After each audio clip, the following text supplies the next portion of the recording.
I'm interested to know whether the man that you saw sitting there on that couch on that day, you were in there, you saw him up close and personal. Did you really not have any idea that he was not fit to serve a second term? Why should voters trust Democrats when it's clear so many in your party went to great lengths to keep Biden's condition hidden from the public?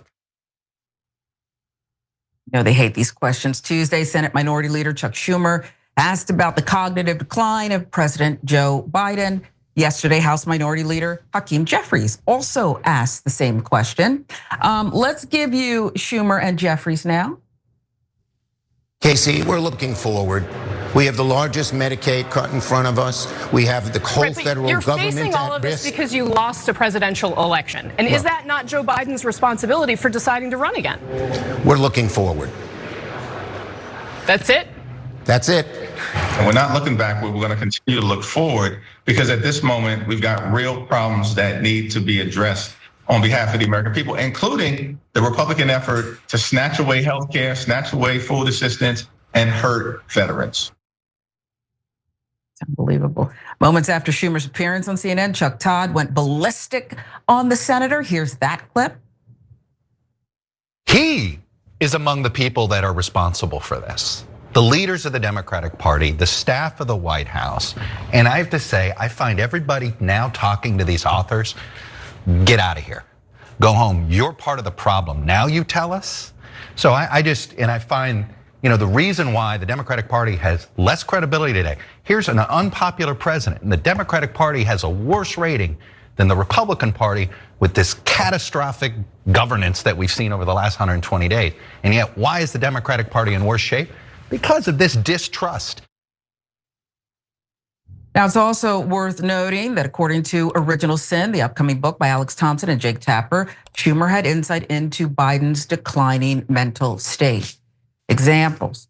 Sometimes the president would call Schumer and after some chit chat admit that he'd forgotten why he'd called. Sometimes he rambled, sometimes he forgot names. In fact, the book alleges that Schumer had a suspicion that Biden could melt down during the debate. Here's a story from June 2024. Schumer, attending a wedding, apparently made a very big confession. Wedding guest who sat at Schumer's table recalled him saying, "If things go south at the debate, me, Barack, Nancy, Hakeem have a plan B," though Schumer would later deny it. Yesterday, Todd raised another damning point. Let's watch him explain how the Biden scandal could sink future presidential runs. I think this Biden book is only going to not just undermine Biden, but I think make it toxic for anybody that worked for Biden. Because then it becomes, where were you? How did you participate in the cover-up?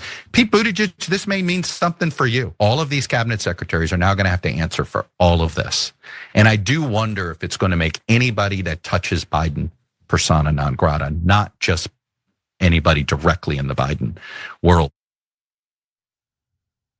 Yeah, Cenk, this thing is taking on a life of its own. It's not going away, no matter what the other side's doing or not doing or disobeying. It's not going away. And I wonder if you think there's an opportunity there that it will, but also what Chuck Todd said there at the end, that this is toxic to anybody that was next to Biden and knew. Yeah, so there's an obvious way to handle this, and one Democratic congressman is doing it. You're not going to be overly surprised on who it is. But these guys with this whole talking points of, we don't look forward backwards, we look forwards. I gave that my consultant gave me that talking point. That is why both Hakeem and I are saying the same exact thing. That is a way to avoid responsibility and look like a robot. Can you try being human for a second? So what's so hard about saying, should Biden have run? Well, with the benefit of hindsight, obviously he shouldn't have run. Now, we didn't need hindsight here at the Young Turks. You guys all signed a petition saying, for God's sake, get out of the race in 2023, because it was obvious to anyone with eyes or ears. But okay, I'm not asking you to be as smart as the Young Turks audience, okay? I'm just, if you're a Democratic leader, can you be human for a second? So, okay, who's the congressman who did the right thing? Ro Khanna, as usual, right? And what did he say? So benign. He just said, it's obvious now that he was not in a condition to run. there was a little bit of outrage over that. What? That's the most obvious thing in the world. If you can't even say that, like this is, Sharon, what they're not getting is, part of the reason why people hate you is because they think you're inauthentic if you're Democratic leadership. They think you lied to them about Joe Biden, which you definitely did. Don't tell me you didn't know. We knew from the public tape, and you talked to him for hours and hours and you didn't know? And I didn't need Jake Tapper's hypocritical ass to tell me that they were all lying. We all knew they were all lying, by the way, including Jake Tapper. Okay, Jake Tapper on TV going to Laura Trump, oh, you're saying cognitive decline. How dare you say cognitive decline? Now the brother writes a book about it? Come on, man, come on. So, and don't make me agree with Chuck Todd, okay? Chuck Todd's right about two things, wrong about one thing. So when he says to Schumer and those guys, you were all complicit in this, he's 100% right. And when he talks about people in the Biden administration, including Buttigieg, you all knew. And then you're all gonna pretend that you didn't know. They barely had any cabinet meetings. And the cabinet members are now leaking all over the place going, we were worried. We didn't know why we only had one cabinet meeting in 2024. That is alarming. And then, when in cabinet meetings, he would, be incoherent, alarming. But of course, they didn't say anything because all of Washington is about ass kissing. Oh, whoever's powerful, we pray to you. So you could peel back the curtain and go, look, the Wizard of Oz is not the all-powerful wizard. He's a guy in mental decline who's fallen apart at the seams. And they'll go, no, he's the all-powerful wizard, and all of our careers and money and prestige are tied to him. So we'll all lie to you en masse and tell you he's 32 years old. Well, that's why you lost. You didn't just lose the election. You lost credibility. The American people don't believe you anymore. I mean, look, think about how utterly incompetent Democratic leaders are. That Donald Trump is a pathological liar, and now the Democrats are seen as bigger liars. That is unbelievable. I mean, if you said to me, Cenk, and you know me, I have been down on Democratic leadership for 2 decades. And as I was telling you guys, they don't know what the hell they're doing. Everybody in mainstream media was telling you, no, they're geniuses, they're playing 4-dimensional chess, okay? And by the way, that's the part where Chuck Todd is wrong. Like you feel like you were lied to? Brother, you don't have eyes? You couldn't see the public tape? You couldn't see him going, you didn't see that? We all saw it. Where's the invisible dude that he shook hands with? Where is he? Where is he? Come on, guys. You all knew. You're all a bunch of ass kissers who grovel to power. So I'm sick of like Washington going, it's like that Spider-Man meme with the 3 Spider-Mans pointing at each other. It was the media, it was the Democrats, it was Biden. And by the way, I'll tell you how, Sharon, I'll tell you how this whole thing ends.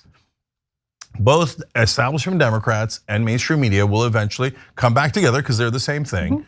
And along, like the establishment Republicans are also love mainstream media loves them. But for the moment being, it's in this conversation, establishment Democrats and mainstream media, they'll get together and they will all decide that it's all Joe Biden's fault because he doesn't have any power left anymore. None of his family members have any power, so it's easier to throw him under the bus, right? It was all Joe Biden's fault.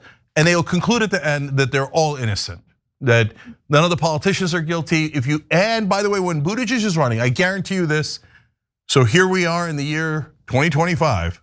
I'm telling you, in the year 2028, when Buttigieg is running, and somebody asked them the question, hey, didn't you know about Biden's condition? Mainstream media anchors will be the first line of defense for Buttigieg.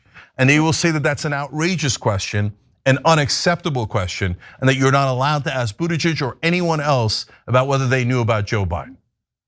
But CJ, don't you think so? It's disqualifying to me, okay? But it's also that other part, who's doing the grilling, the complicit inside. There's no better insider game than the media in Washington. And they will give you a Buttigieg. They will give you the next candidate who the people see as not authentic, as someone not truthful, someone they cannot depend on. I just think it's rich that the very people who could have broken, Jake Tapper broke the story for a ton of money and a book deal, but he couldn't tell us the truth every night and on Sundays because he has to have that show too. I mean, I just think this whole thing is ludicrous. Yeah, it's funny how they always break the story after everything is already over. Oh, they found out that Iraq didn't attack us after we invaded Iraq. They found out that Joe Biden was old. They found out Joe Biden was old after the election. Come on. Every time you ring the bell below, an angel gets his wings. Totally not true, but it does keep you updated on our live shows.